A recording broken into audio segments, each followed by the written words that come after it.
اللهم صل وسلم على سيد السادات سيدنا محمد أفضل العباد وخير البريات وعلى آله وأصحابه وقرباته وذرياته إلى يوم الميعاد.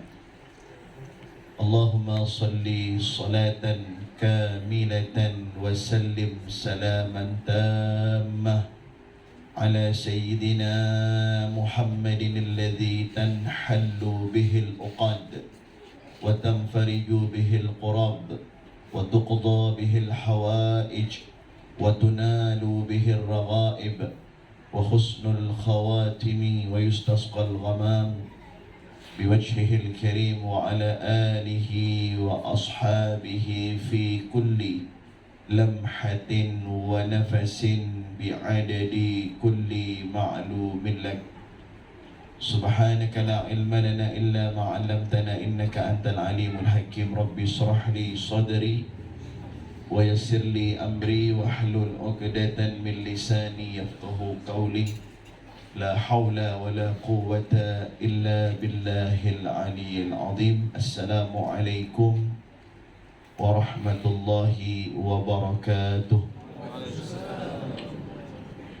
أصحاب الأفاضل الأجلاء جميع العلماء والسادة الكرماء yang sama-sama kita hormati, kita muliakan, khususnya orang tua saya Al-Habib Harun bin Syekh Al-Mutahhar Haji Dhul Hasan Haji Kamal dan juga Haji Jack. Ini Haji Jack ada dua ini. Ada yang di atas, ada yang di bawah. Sama-sama mulia.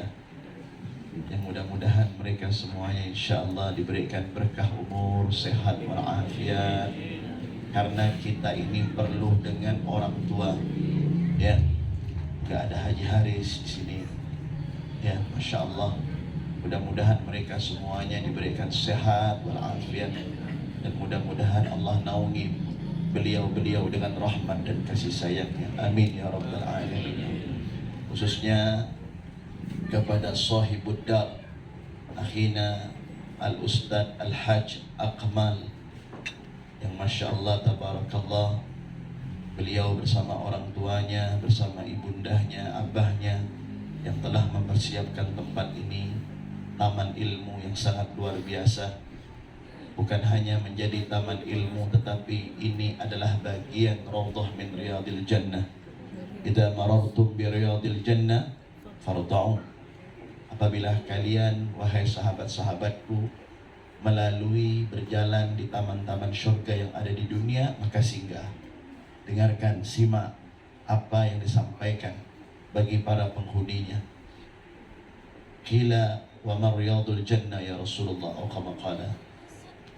Apa yang engkau maksud taman surga yang ada di dunia wahai Rasulullah? Hilakul dzikir, perkumpulan yang di dalamnya diagungkan, dimuliakan nama Allah Subhanahu wa taala. Perkumpulan di dalamnya diagungkan, disanjung daripada nama baginda Nabi Muhammad sallallahu alaihi wa ala alihi wa sahbihi wasallam. Apalagi malam hari ini yang lebih mulia, yang sangat teristimewa, kehadiran As-Sayyid Siddiq Al-Hasani Al-Maliki yang masya Allah tabarakallah, kalau berbicara Al-Maliki teringat kepada guru-guru kita yang ada di kota Makkah Al-Mukarramah, yang mana sanad keilmuan kita dari saya ke guru sampai kepada Sayyid Muhammad bin Alawi Al-Maliki Al-Hasani wa jami usratih. Rabbi fanfa'na bi barakatihim wahdina al-husna bi hurmatihim wa amitna fi tariqatihim wa mu'afatin minal fitani. Mudah-mudahan Allah memberkahi beliau, para ulama kita, para habaib kita, para orang-orang saleh kita, para orang-orang alim kita, dan kita semuanya mendapat barokah dengan kehadiran beliau. Kita doakan semoga Sayyid Siddiq Al-Hasani Al-Maliki, Allah sihatkan badannya, Allah berkahi umurnya, insyaallah. Dan juga Al-Ustaz Mudzakkir, Masya Allah, Rafiquhu, yang menemani beliau, yang Masya Allah tabarakallah. Semoga Al-Ustaz Mudzakkir selalu senantiasa diberikan sehat walafiat.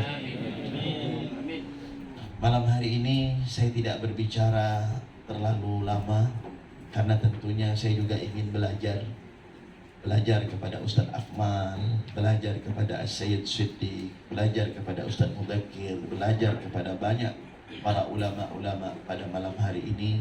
Hanya sahaja imtisalul amr dari sahibul dar, sahibul manzil, Haji Kamal, yang mudah-mudahan ini menjadi keberkahan apa yang saya sampaikan. Amin ya Allah. Kita mendengarkan lantunan qasidah burda yang disampaikan oleh munsyid kita akhina Al-Hajj Syafiq dan juga Al-Ustaz Nadib dengan suara yang begitu indah, yang begitu merdu. Namun tentunya pujian dan lantunan al-madih kepada Nabi ini bukan hanya karena kalimat-kalimat yang indah yang telah diukir, ditulis oleh para muallif. Apakah itu Al-Imam Muhammad bin Abdullah Al-Busiri, apakah itu Al-Imam Abdullah bin Ahmad Basaudan, apakah itu Al-Imam Ja'far Al-Barzanji, apakah itu Al-Imam Muhammad bin Al-Habib Ali bin Muhammad Al-Habshi, apakah itu Syekh Abdurrahman Ad-Daibai, apakah itu daripada Al-Habib Umar bin Muhammad bin Salim dengan kitab Adhiya'ul Lami dan Ashrabut Tahur serta kitab-kitab lainnya, ataupun yang ditulis oleh Al-Habib Abu Bakar Al-Adani dan semua para ulama. Mereka para ulama-ulama kita menulis daripada pujian kepada Nabi Muhammad itu atas dasar cinta dan luapan mahabbah beliau kepada Nabi Muhammad sallallahu alaihi wasallam. Karena mereka sadar surga itu diperuntukkan bukan hanya bagi mereka-mereka yang taat di dalam sholatnya, puasanya, sedekah, infaknya, haji atau umrohnya. Namun surga itu akan terasa indah ditempati apabila di hati umat Nabi Muhammad yang di dalam hati mereka itu ada luapan, ada cahaya mahabbah yang begitu kuat kepada Nabi Muhammad SAW. Bahkan Sayyidina Ja'far Al-Barzanji beliau mengatakan al-jannatu wa na'imuha sa'dun liman yusalli wa yusallim wa yubarik alaih. Surga itu diperuntukkan bagi siapa? Diperuntukkan bagi mereka yusallim, orang yang senantiasa bersolawat, wa yusalli wa yusallim, yang bersolawat dan mengucapkan salam kepada Nabi, yang tidak pernah bosan-bosannya mereka melantunkan daripada solawat, puja-puji kepada Nabi Muhammad SAW. Adimus salata ala Nabi Muhammadi faqabuluha hatman biduni taraddudi a'maluna bainal qabuli wa raddiha illa salata ala Nabi Muhammadi. Selalu senantiasa solawat, jangan pernah bosan untuk bersolawat kepada Nabi Muhammad. Dan solawat ini pasti diterima, tidak akan pernah mungkin ditolak selama tidak bermaksiat kepada Allah. A'maluna, adapun amal soleh kita, amal kebajikan kita, bainal qabul wa raddiha, di antara terima atau tidaknya, illa salata ala nabiyyi Muhammadi, kecuali salawat dan salam kepada Rasulullah sallallahu alaihi wasallam. Mereka para ulama al-muallifin yang mengarang daripada pujian kepada Nabi, mereka sangat memahami bahwa surga itu Allah ciptakan untuk Nabi Muhammad sallallahu alaihi wasallam. Syarat untuk masuk surga selain taat kepada Allah dan harus taat kepada Nabi Muhammad sallallahu alaihi wasallam.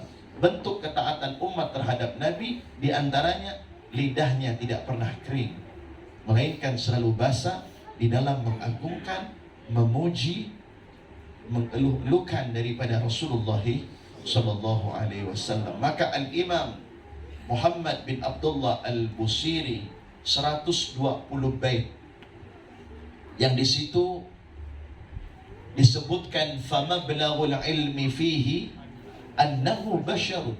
Ini Al-Imam Busiri pada waktu diperintahkan oleh Nabi menulis, ya, karena beliau itu terkena penyakit stroke, ya, sehingga mendapatkan ilham daripada Allah, bertemu kepada Nabi secara yaqzah. Nabi mengatakan, karanglah burdah. Burdah itu artinya al-bur'ah, kesembuhan.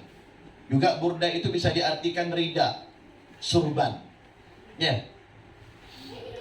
Maka Al-Imam Busiri mengarang, Maulaya salli wa sallim daiman abada ala habibika khairil khalqi kullihimi amin tadakuri jiranin bidhi salami, sampai pada kalimat famablaghul ilmi fihi annahu basyarun. Beliau terdiam,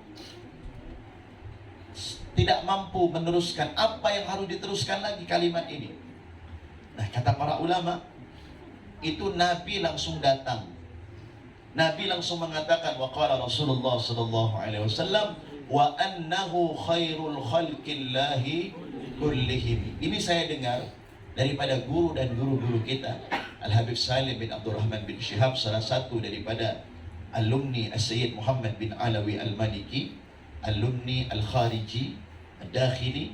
Beliau ini yang sangat luar biasa di Pontianak sana. Beliau sangat alim, yang mastur dan humul, orang yang nggak mau ketahuan. Tetapi beliau sering mengajari kami yang muda-muda ini, yang kurang daripada ilmu ini diajari kami. Beliau mengatakan, wahai Fahmi, wa annahu khairul khalqillah kullihim, itu adalah langsung ditalkinkan Nabi kepada Al-Imam Muhammad bin Abdullah Al-Busiri. Artinya, dan beliaulah adalah sesungguhnya makhluk yang paling istimewa dan paling afdal di jagat raya ini. Tidak ada lagi sudah tandingannya. Makanya kita semua ini menjadi mulia karena Nabi, bukan karena kita menjadi orang yang hebat, mengandalkan hanya dengan ilmu kita, dengan pangkat kita, dengan kedudukan kita lah. Semuanya itu bisa babi Rasulullah sallallahu alaihi wasallam. Apa kata Al-Habib Ali bin Muhammad Al-Habsyi? Sibtud Durar, beliau mengatakan, fama min khuluqin fil bariyati mahmud illa wahwa mutalaqqan an zainil wujud. Semua kebaikan yang dilakukan, yang dikerjakan oleh makhluk yang ada di antero jagat raya ini, langit dan bumi, mereka melakukan kebaikan apapun, sumbernya satu. Siapa? Rasulullah sallallahu alaihi wasallam. Wa kulluhum min Rasulillahi multamisun gharfan minal bahri aw rashfan minad diyami. Al-Imam Busiri mengatakan, apapun kebaikan yang kita lakukan ini hanya sepercik saja, ya, mengambil daripada kebaikan-kebaikan yang Allah berikan kepada Nabi Muhammad. Sedangkan kita melakukan kebaikan itu diibaratkan seperti satu gayung saja. Gharfan minal bahri aw rashfan minad diyami. Artinya hanya setitik kebaikan, masih banyak, berjuta-juta, bermiliar-miliar, bertriliun daripada kebaikan Nabi Muhammad sallallahu alaihi wasallam. Wa kullu man ata bighairika la yadkhulu. Siapapun yang datang kepadamu tetapi tidak melalui pintumu, wahai Muhammad, la yadkhulu. Al-Habib Ali mengatakan, maka mereka tidak akan pernah masuk. Malam hari ini kita di Taman Ilmu, kita masuk melalui pintu rahmat dan kasih sayang Rasulullah sallallahu alaihi wasallam dengan kita membaca burdah. Makanya kalau kita membaca burdah, itu dipersiapkan air di depan kita, Ibu. Dibuka tutup botol itu semuanya, kita niatkan, ya, dengan bacaan kalimat-kalimat burdah itu untuk menjadi penyembuh bagi kita. Bukan hanya penyakit zahir, insya Allah penyakit batin, sombong, angku, riya, sum'ah, takabur, ingin dipuji oleh makhluk. Dengan membaca burdah secara rutin, perlahan-lahan Allah akan hilangkan sombong, angku, riya, sum'ah, takabur, ujub, ingin dipuji oleh makhluk, akan dihilangkan oleh Allah Subhanahu wa ta'ala. Maka ayo, malam hari ini konekkan hati dan pikiran kita, fokuskan pikiran kita. Malam hari ini online-nya kita hanya untuk Nabi Muhammad SAW. Silakan, kita mungkin bisa membuka handphone kita, Kita pada saat ini mungkin online kepada sesama makhluk-makhluk Allah. Namun jangan sampai hati kita ini tertutup dengan Nabi Muhammad SAW. Kita buka seluas-luasnya, insyirahul galab, buka seluas-luasnya hati kita untuk Rasulullah SAW. Hadirin yang dirahmati dan dimuliakan oleh Allah Subhanahu wa ta'ala. Yang terakhir sebelum kita lanjutkan dengan As-Sayyid Siddiq, Nabi Muhammad SAW itu adalah Nabi yang paling cinta kepada umatnya. Ini perlu kita ketahui. Rasulullah itu pernah mengatakan, atau kama qala Rasul, ma min syauqah yushaqu ala rijli ummati illa ajidu alamaha. Atau kama qala Rasul, tidaklah satu duri yang menembus di kulit umatku melainkan aku merasakan perih, sakit. Apapun yang diderita oleh umatku, aku merasakan sakitnya. Kesenangan umatku, kebahagiaan diriku. Kesengsaraan umatku, penderitaan bagi diriku, kata Nabi Muhammad SAW. Azizun alaihi ma anittum, harisun alaikum bil mu'minina raufur rahim. Berat terasa bagi Nabi jikalau umatnya itu menderita. Bahkan di saat semua nanti di akhir zaman, di saat dunia ini digulung oleh Allah Subhanahu wa ta'ala, di saat Allah berfirman, yauma yafirrul mar'u min akhi wa ummihi wa abi wa sahibatihi wa bani likulli imri'in minhum yawma idzin sya'nun yughni. Pada saat manusia di dalam kebingungan, di dalam kepenatan, mencari arah di mana siapa yang akan memberikan pertolongan dan syafaat, maka tibalah, muncullah purnama yang terang menderang pada saat itu, memohon kepada Allah Subhanahu wa ta'ala. Di saat semua Nabi dan Rasul hanya mengatakan dengan satu kalimat, selamatkan diri kalian masing-masing, selamatkan diri kalian masing-masing, nafsi, nafsi, nafsi. Tetapi Nabi Muhammad SAW yang datang kemudian beliau mengatakan, ya Rabbi, waqad qulta fi kitabikal munzal, walasawfa yu'tika rabbuka fatarda. Engkau telah mengatakan, wahai Nabi, wahai Allah, di dalam kitab sucimu Al-Quranul Karim, engkau mengatakan, walasawfa yu'tika rabbuka, apapun yang engkau minta wahai Muhammad, sampai engkau ridho akan aku berikan. Tidak mungkin ditolak oleh Allah. Apapun yang diminta oleh Nabi pasti akan diberikan oleh Allah Subhanahu wa ta'ala. Hanya satu permintaan Nabi. Nabi tidak meminta hanya diri beliau dimasukkan ke dalam surga. Nabi tidak meminta hanya putri, putra, sahabat-sahabat beliau dan keturunan beliau saja yang dimasukkan ke dalam surga. Nabi mengatakan, ya Rabbi idan ya Rabb, la arda wa wahidun ummati finnar. Aku tidak ridho ya Allah kalau umatku itu masuk ke dalam neraka-Mu. Tolong ya Rabb, tolong. Sambil Nabi itu mengemis kepada Allah, menundukkan kepalanya. Irfa' ra'sak sal tu'ta, ishfa' tushaffa. Angkat kepalamu, minta apa yang kau minta. Aku minta satu ya Rabb, aku tidak ingin umatku satu orang pun masuk ke dalam neraka-Mu ya Allah. Lantas apa lagi yang kita harapkan? Apa balasan kita untuk Nabi Muhammad SAW? Apakah hanya cukup dengan bacaan-bacaan kita pada malam hari ini? Terus hadirin, jangan pernah bosan kita untuk terus melantunkan, memuji, mengagungkan daripada Nabi Muhammad SAW. Buat setiap program di dalam kehidupan kita menyenangkan, membahagiakan hati Rasulullah SAW. Apapun program di dalam kehidupan kita, semuanya kita buat untuk menyenangkan hati Nabi. Kita makan ikut cara Nabi, kita minum ikut cara Nabi, kita berjalan ikut cara Nabi, bahkan sampai kita bergurau pun ikut dengan cara Nabi Muhammad SAW. Sampai hal yang demikian diperhatikan oleh Allah Subhanahu wa ta'ala. Pujian Allah kepada 124.000 Nabi, kepada 313 Rasul, 25 orang manusia mulia daripada utusan yang kita hafalkan, dari 5 orang ulil azmi, tidak sama seperti pujian Allah terhadap Nabi Muhammad SAW. Semua Nabi dan semua Rasul Allah sebutkan dengan namanya hadirin. Ya Yahya khudil kitaba biquwah. Ya Isa, ya Musa, ya Adam uskun anta wa zawjuka. Semua disebut dengan nama beliau. Tetapi tidak dengan Nabi Muhammad SAW.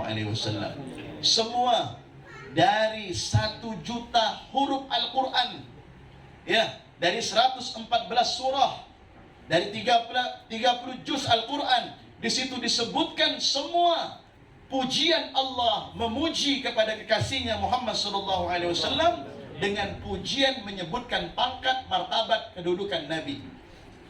Apa yang menyebabkan Allah memuji dan mengagungkan Nabi? Dijawab oleh Allah dalam surah Al-Qalam ayat 4, wa innaka la'ala khuluqin azim. Maka di dalam mengartikan ini ayat, tolong diperhatikan hadirin. Ini tolong diperhatikan. Kalau kita memahami daripada ilmu nahu, kita memahami daripada ilmu alat, bahwasanya ini ayat Allah betul-betul sangat-sangat menegaskan kepada kita semuanya selaku hamba-hambanya, wa innaka la'ala khuluqin azim. Di situ Allah menggunakan waw taukid. Kemudian Allah menggunakan 2 lam di situ. Ya, lam lil taukid wal lam lil isti'la. Artinya apa hadirin? Sesungguhnya akhlak menjadi mulia karena Nabi. Bukan Nabi mulia karena akhlak, justru adanya Nabi, akhlak itu ada. Beda dengan kita. Kalau kita dihormati, dimuliakan oleh orang, kalau kita memiliki akhlak. Tapi sebaliknya, kalau kita nggak memiliki akhlak, orang tidak akan senang sama kita. Betul apa tidak? Beda dengan Nabi Muhammad, adanya adab, adanya peradaban yang baik, adanya budi luhur, adanya budi pekerti, adanya sopan santun, bisababi Rasulullah sallallahu alaihi wasallam. Makanya di situ Allah menggunakan la ala khuluqin azim, di atas akhlak. Berarti tidak ada lagi sudah. Di atas akhlak itu siapa? Ya itu Nabi Muhammad. Artinya tanpa adanya Nabi Muhammad tidak ada peradaban. Tanpa ada Nabi Muhammad tidak ada akhlak yang lain. Nah, oleh karena itu tidak ada lagi yang menjadi idola di dalam kehidupan kita illa Rasulullah sallallahu alaihi wasallam. Mudah-mudahan yang singkat ini bermanfaat ya. Mudah-mudahan apa nanti disampaikan oleh akhina Al-Fadil, Al-Adib, Al-Ustad Al-Sayyid Siddiq Al-Hasani Al-Maliki juga bermanfaat bagi kita semuanya. Adanallahu wa iyyakum. Assalamualaikum warahmatullahi wabarakatuh.